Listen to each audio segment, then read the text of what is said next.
Since 1979, a local nonprofit organization has made it their mission to be an animal welfare organization in our community, providing animal adoptions, an animal medical center, and various programs to help pets find a forever home. They have a couple of fundraisers coming up that you don't want to miss. All the details are coming up on Polk Place.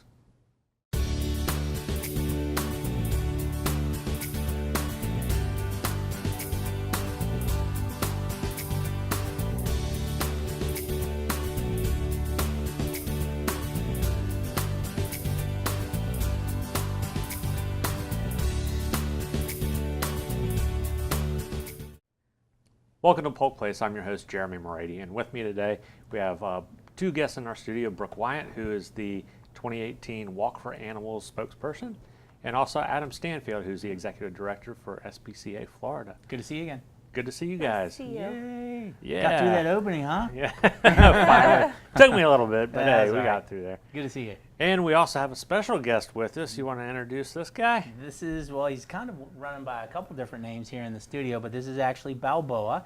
He is one of our kindred spirits over at SPCA Florida. He is available for adoption. And I don't know if the camera can pick it up, but he's got like a little wound here on his shoulder. He came to us as a surrender. We believe that he was hit by a car, and our team jumped in to help him out and put his shoulder back together. And he's just a great dog. And by the look of things, Brooke, I think he's probably going to stay here the whole time that we're talking today. So he hasn't moved in about 10 minutes. He's a great dog, though. No, really mellow and yeah, just a really good personality. Yeah. You just wish that they could talk, right? Oh, I do. Yeah, I do. Yeah, he's a good guy. Well, you guys have a couple of events coming up that we want to talk about. Yep.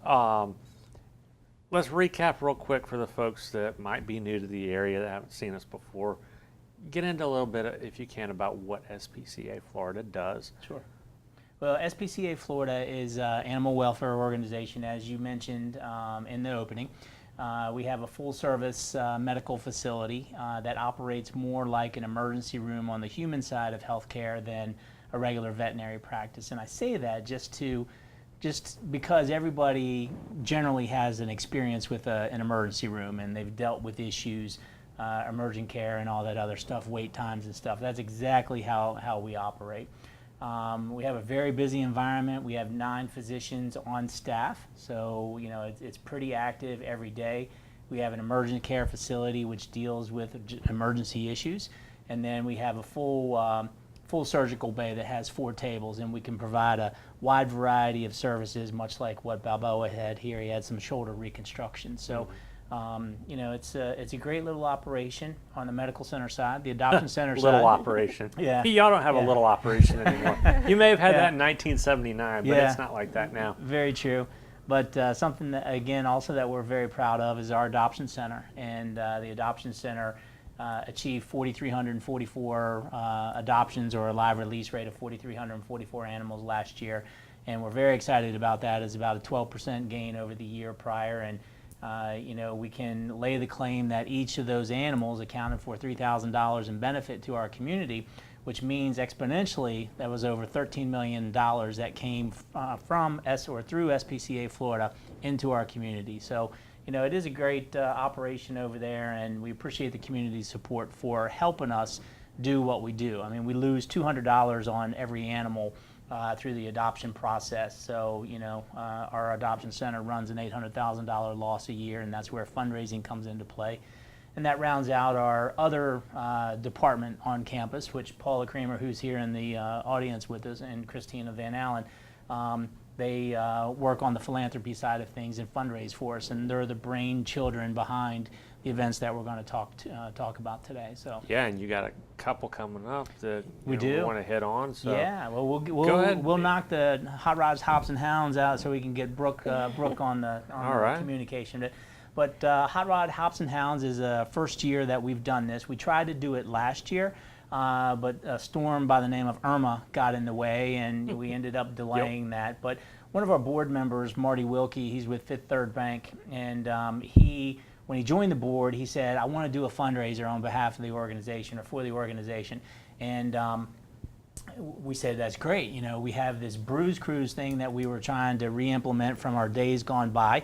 And he's like, well, I want to do a car show. So we're thinking, you know, craft beer festival, car show, that's a great little combination, you know. So that's what it's going to be. It's on March 10th down in Mulberry. One of our other board members, Rick Johnson, is a city manager down there, and he's helping us with the grounds of the Civic Center. So we're expecting about 100 cars and you know, several different craft brewers that are going to be there just for a wonderful day. We've got some music that's going to be there, some vendors, and you know, it's just going to be you know, a really, really nice day. So we're very excited about it. It's sponsored by, or presented by Lakeland Auto Mall, our friends over there, Greg Bolesco and Daniel Goodwin.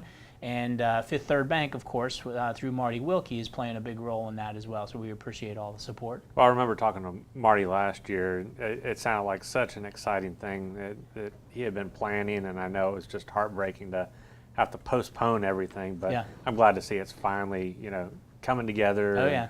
Yeah. You guys have a great time with Well, that. we're persistent, you know, and you know, Paul has been with us about 2 years now, and Christina, she's new to us. She's recently graduated from UGA with her MBA, and she's our digital marketing manager, and just a very talented young lady, and we're very excited about her being with us. So collectively, them two, along with Sandra Dawson, who's also in our office, you know, they're just like rock star performers. So if anybody doesn't know about these events, then, you know, we don't know where they're living. So. Yeah, definitely. Yep.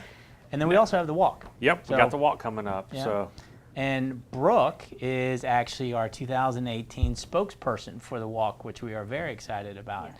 And she became the spokesperson through her efforts last year from a fundraising perspective. It put her in the running to be chosen as the spokesperson, and lo and behold, here she is. I don't think she ever went into last year's event thinking that she's going to be on TV. no good No. deed, right? I did not think that at all. Awesome. Well, tell us a little bit about what you got going on for the walk. Well, this year I'm raising money again to help with the animals for the walk.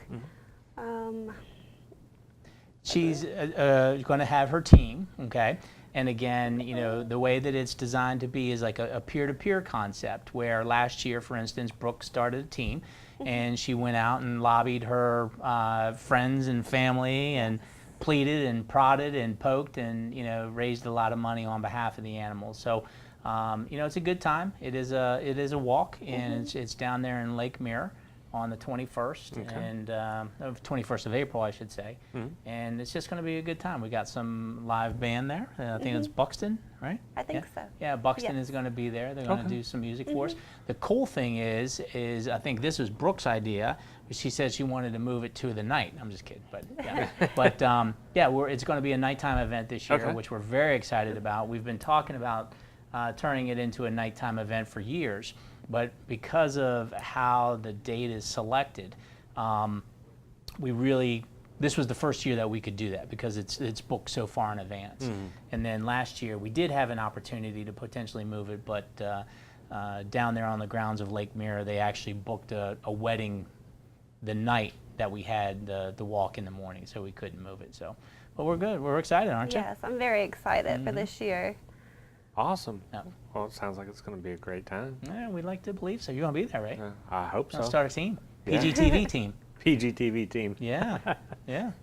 I don't know how much walking you're going to get out of us. That's all right. Just raise We'll let Brian do all the steps. There you go. Yeah. He needs them. Let him be the face, right? Yeah. Yeah.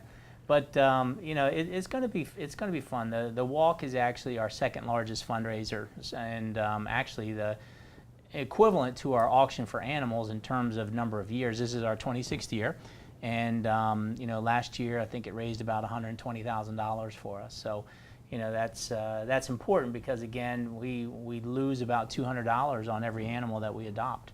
So you know, it's important, you know, that we can't do what we do without the community support. It's just that simple.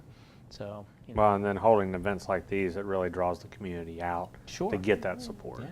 Well, you know, that said, I mean, we're looking to be somewhere between like probably 400 and 600 people, ideally to come out, and hopefully the nighttime side of things will be a little cooler, you know, a little more family friendly. Yeah, because it looks like this April is going to be, you know, right in the middle of summer now Right. with the way we're going. Right. so far. Yeah, so you know, the mornings are good, but you know, as we get a little bit later in the day, don't you think that it gets a little warm and It people does. start like beelining out? So you know, we wanted to move it to the afternoon and evening to kind of catch some of the nighttime breeze and stuff. And you know, what better place than Lake Mary? You know. Sounds good. Yeah, very exciting. Well, thank you guys so much for coming in. No, not a Thank problem. Love having Thank you. you. We appreciate it as always. Yes. All right. Balboa liked his time here too. Yes, we love having him. He can come back anytime or stay permanently. Make sure you check out SPCA Florida's Hot Rods, Hops, and Hounds Saturday, March 10th from 10 a.m. to 4 p.m. at the Mulberry Civic Center. General admission is $35 and VIPs are $60. An early bird half-off general admission is being sold at Tribute Realty and Benson's Canine Cookies in Lakeland for $17 and VIPs are $50. Entertainment is provided by Glass House Point. Also, don't forget about the 26th Annual Walk for Animals Saturday, April 21st from 5 to 9 p.m. at the Lake Mary Promenade. Entertainment is provided by Dewey Buxton. Make sure you start your fundraising today. For more information on either event, you can give them a call at 863-577-4600 or look them up on the web at www.spcaflorida.org.